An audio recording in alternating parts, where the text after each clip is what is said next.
Hey guys, do you like Mega Man Legends?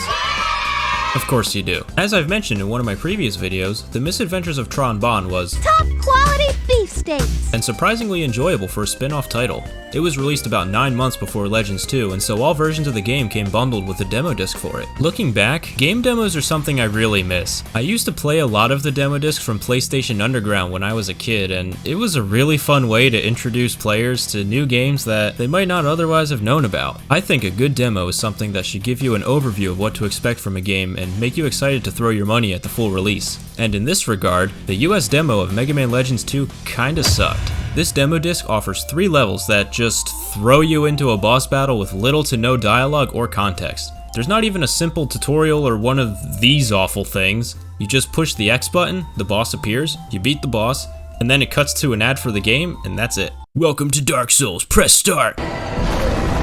You lose, buy the game! It really feels like they didn't put a lot of effort into this, and honestly, it was kinda disappointing. So why am I complaining so much about a demo disc from the year 2000? Is it because I'm a disgusting human and have nothing better to do? Yes! Also, because in Japan they got something entirely different. See, if you look closely at the Japanese logo, you can see that the full title of Mega Man Legends 2 is actually Rockman-2 Episode 2 The Motherlode, which implies that this game is merely the second half of Mega Man Legends 2. And if that's the case, where's part 1? Well, as you've probably already guessed, the answer can be found in the Japanese version of Tron Bonne. And would you look at that, the demo disc for Legends 2 is called Mega Man Legends 2 Episode 1. That's right, this disc isn't just a demo with some levels taken from the main game. In fact, it contains an entirely separate story, serving as the prologue to Mega Man Legends 2, and it's filled with content not found in the full game. Or so I've heard.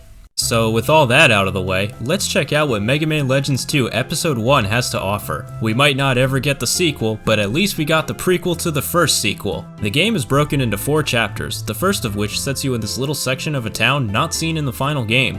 The area is really small and has invisible walls everywhere, so there's really not a whole lot we can do here besides talk to Gramps and talk to Data. And if we speak to Roll, she offers to teach the basic controls to us and launches us into the tutorial level.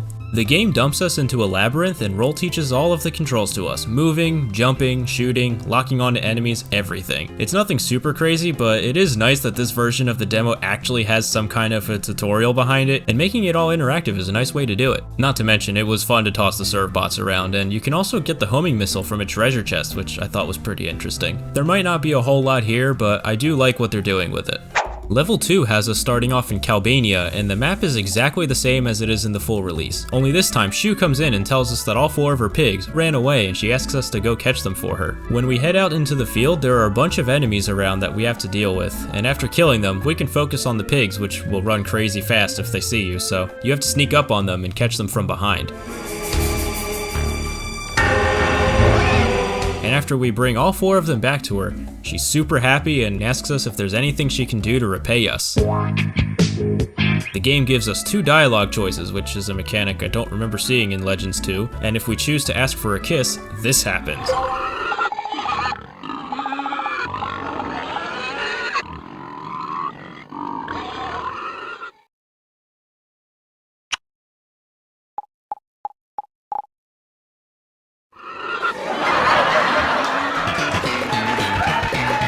Level 3 is a narrow dungeon and is easily the most boring part of the demo. The goal is to reach the end and defeat the boss, and the pathways are all cluttered with a bunch of enemies, and there are just way too many of them here to deal with. At first I tried killing them all like you're supposed to, but after that got tedious, I just started avoiding them. It also doesn't help that all the areas in this dungeon look completely identical. Now, I know dungeons like this are found in the full game too, but those levels at least have some variety and verticality to it. This one is just annoying. It really feels like it was just slapped together to meet a deadline, and for a demo, I think it was a bad choice. The purpose of the dungeon here should be to show off that specific aspect of the full game, and all this does is tell the player, hey, the final game's gonna have dungeons, they're all gonna suck ass. One thing I did like though was all the items you could find, like getting 1 million zennies in a freaking treasure chest. This is so stupid. There's literally nothing you can do with this money in the game. You can't buy anything. The devs just typed out a stupid number and let you have it, and I love it. It's so great. The boss isn't too bad either, and if you manage to find the cannon on your way there, you can kill him pretty easily by firing at his weak spot. As for level 4, this is where it gets really interesting. It begins with a cutscene and explains how Roll has been kidnapped by Tron and thrown into a wooden crate.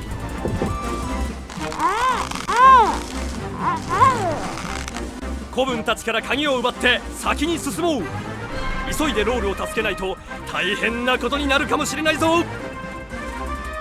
It kind of gave me a Saturday morning cartoon kind of vibe, and I thought it was a lot of fun. She gives us an ultimatum and demands us to join her if we ever want to see Roll again.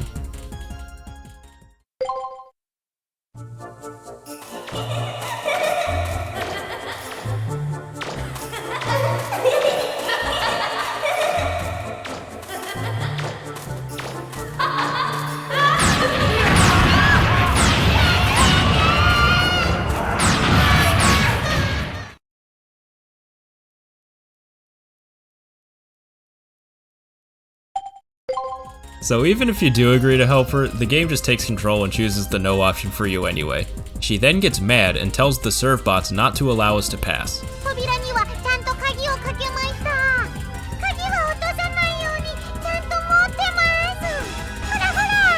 And now it's time to start the level.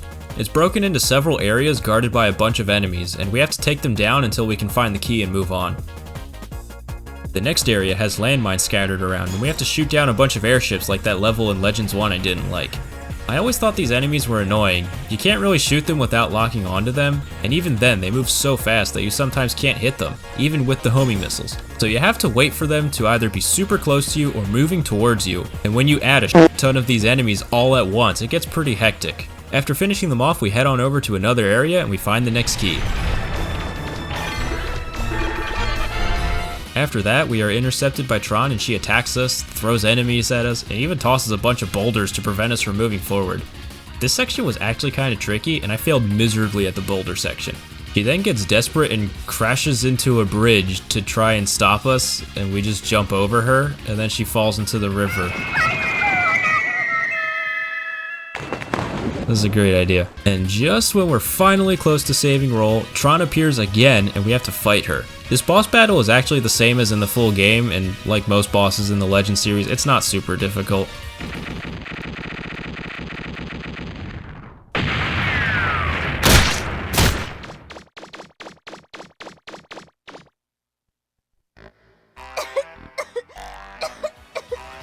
We then open the container and it is empty. The serve bots come in and say that Data actually did it already for us. And that's the end of the demo. Overall, I was pretty satisfied with this one. However, I do think calling it Episode 1 is a little misleading, as it makes it sound like a completely separate game, but it was still way more enjoyable than the US version. I'm honestly surprised we didn't get this one in the first place. The only reason I can think of is time constraints, which would explain why that version feels so hastily thrown together. But that's not everything. With the help of some GameShark codes that I applied to my totally legit and legally obtained PS1, we can walk through this door here and see some unreleased content in the game. First, we have an empty room with a blue grid that I assume is for testing, and another test area with a slightly larger than usual Tron shuffling her face textures, and there's also a dead serve bot for some reason, and there's also a giant model of Roll. Why is this here? Also, this is what the game sounds like now. It also seems to respond to my input.